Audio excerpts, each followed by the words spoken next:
What's up, guys? We're going over the journey from the alpha to the beta. This was a Treyarch post, straight from Treyarch, so this is straight from them. In addition to the new map modes, so we got some new maps that are going to be new modes in the beta that are not in the alpha. We got core movement. They changed some stuff. If you guys want to know about that stuff, I'm just really going to go a quick overview of the whole entire article because there's actually 2 of them, so this was pretty long. So they addressed the issue for like slide canceling and everything. Weapon and gunsmith, they pretty much just changed the animations and the graphics, I'm pretty sure, for the guns. And weapon tuning, they increased the recoil for the 7.4U and ADS timing, increasing LMG ammo capacity and more. I believe the 7.4U is actually an SMG, or I'm not really sure if it's SMG or LMG. I did not get to play the game, so therefore I don't really know.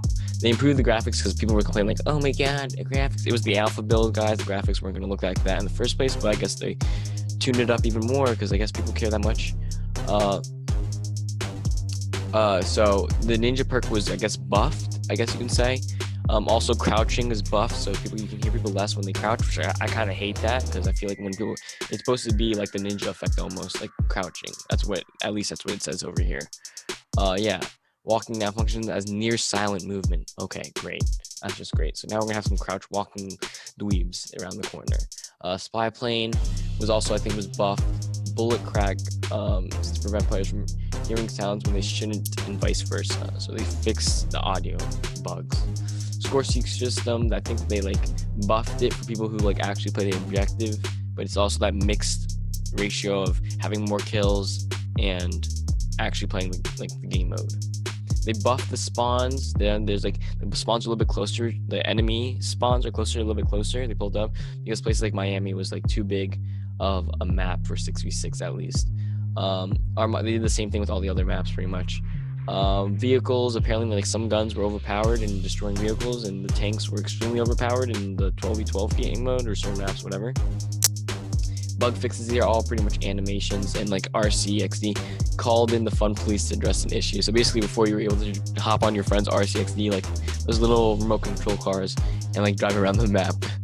The motion blur glitch, where a lot of people were complaining about, where motion blur kept on turning on and off after every game. Mantling, when necessary, map designs would be updated to restrict areas when mantling is not intended. Moving before match started, and that was another thing. Invisible weapons, after action reports, stability. So they did a lot of big updates. A ping system. So this is additional. This is all the add-ons, and we got FOV slider finally for console wars. Finally, which I'm going to be pretty excited when Warzone fully goes over to Cold War, because hopefully that moves along with it, because that was another giant thing. The problem was before with FOV slider was that people would lose FPS when they had a higher FOV. But hopefully now with the new powerful consoles, or maybe they integrated the FOV slider where it's now more compatible with the current gen consoles. Because they already said that the FOV slot, like, they're not coming out for Cold War, at least on the new consoles, until holiday time, which is in about a month or 2. Dead zones, they've tuned it for each stick, not just Modern Warfare where it's only one dead zone, because sometimes the dead zones are different for the left stick and your right stick, which is they were more prepared, I guess, with dead zones than Modern Warfare was. They instead of, the game apparently was going too long where they would reach the time limit before they reach the score limit, so they lowered the score limit for a kill confirmed. There's going to be cross progression, basically with multiplayer zombies in Warzone. And then that's pretty much it for this post. And I believe there's another post. Yeah, new ways to play in the beta. Basically, they're just telling you the new maps and game modes. The cartel is a new map. Basically, whatever. Like, kind of like, I don't know. That's what it looks like, basically. 6v6 and 12v12. So there's, for each map, there's a 6v6 version, a 12v12 version. So if you're interested, there you go. VIP Escort. That was one in the pre-alpha, the ones that the pros got to play, but not in the alpha for PS4. Combined Arms Assault, yeah, these are all new game modes, as well as I think 2 new maps. And I think Fireteam Dirty Bomb is actually going to play on the new Warzone map, because this is a giant map where it's like 4 teams and you have to find the uranium and then plant the bomb, and then it's like kind of like a gas type thing. You can see it in the video. I'm actually playing the video after we do a full review. So yeah, now you can ping stuff in multiplayer and in this game mode. FOV sliders, so you got like your safe area bounds, colorblind type, field of view, brightness, motion blur. It's all in that one type. Hub scale. Now you can turn off your crosshairs if you want to. I don't see the point. You would, but hey, man. They changed the hit marker sounds, I'm pretty sure, too, as well.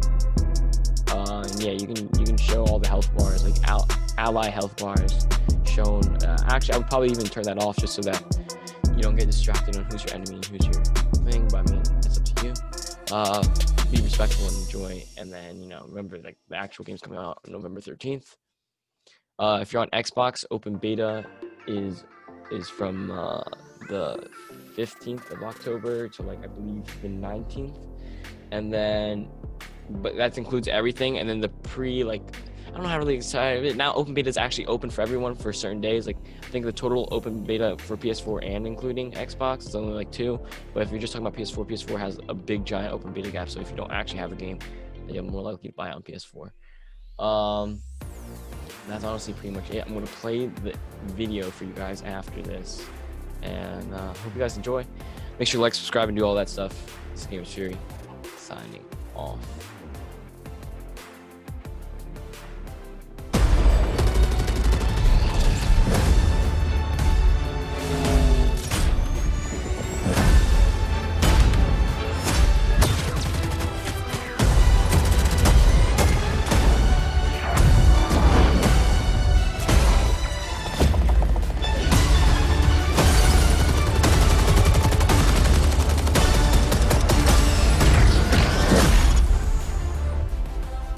Pre-order now